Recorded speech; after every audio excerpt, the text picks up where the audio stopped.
Almost 9:06 now, a U.S. judge is ruling on a Trump administration order from its first term. On Wednesday, a judge struck down a rule that exempted employers with religious or moral objections from having to provide workers with insurance coverage for birth control. These rules were put in place in 2018. The Trump administration's reason was to protect the rights of religious employers, but the judge yesterday said that those rules were not justified. Joining us now, our chief legal analyst, Khalif Rhodes. Khalif, can you break down where this separation is? Because employers, they want to be able to respect their religious freedoms, but also you have to provide health care to your employees.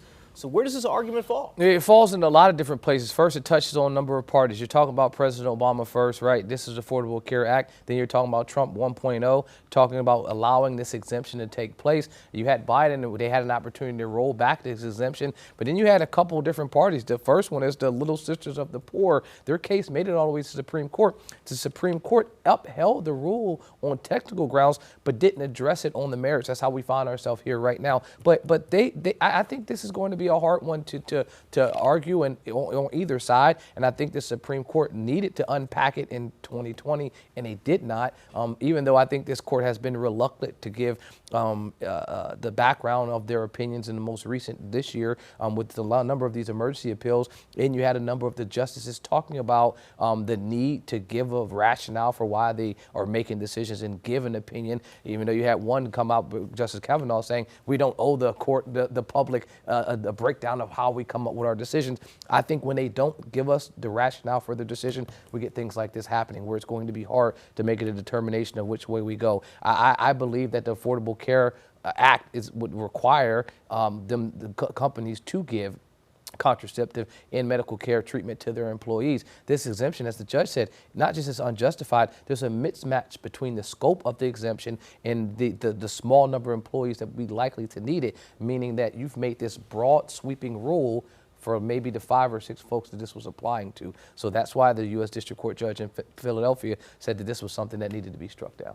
Khalif, kind of a two-parter, I'll make it quick. For religious organizations, family-run businesses, like what is next for them? And then for employees, like what should they expect coming down the pike here? Well, I mean, you can expect while litigation is going forward that the last rule from the Supreme Court is still in effect, meaning that companies that want to opt out can, and as this thing works its way through the court system until you get new guidance, the old guidance is still what's holding. And so I would say if you're an employee that's seeking to find contraceptive from your employer, ensure that you're not at a location where the employer has opted out. Because if you are, based on the 2020 ruling, they can do that. And so then you'd have to figure out, well, do I need to find new employment somewhere else that hasn't used this exemption? I think there's arguments on both sides for trying to strike it down or for upholding it, but that's obviously something that the court's going to have to unpack.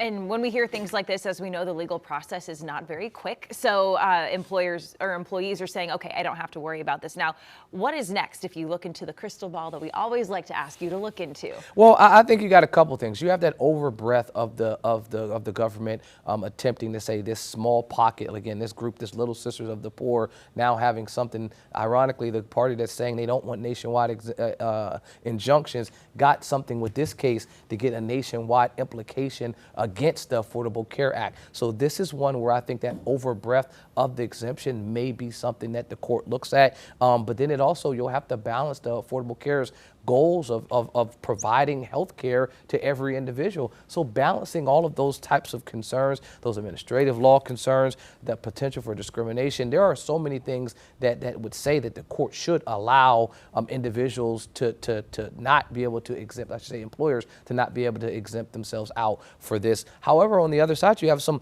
moral autonomy for employers. These are folks that are saying, I've started my business based on religious grounds. I want to continue to do that. So this will not be an easy argument, but to those employees that are sitting there, I just go back to Jason's question. You just have to make sure that you're at a company that has transparency about what their rules are regarding their stance on contraceptive, not opting in or opting out. And then you'd be able to make a determination if that's a place where you want to continue to work. I mean, as this works its way through the court, this is going to be a long time before there's a resolution. Again, our chief legal analyst, Khalif Rhodes, weighing in on that for us today. Khalif, thank you. Queen City News Plus. Just search Queen City News on your smart TV's app store.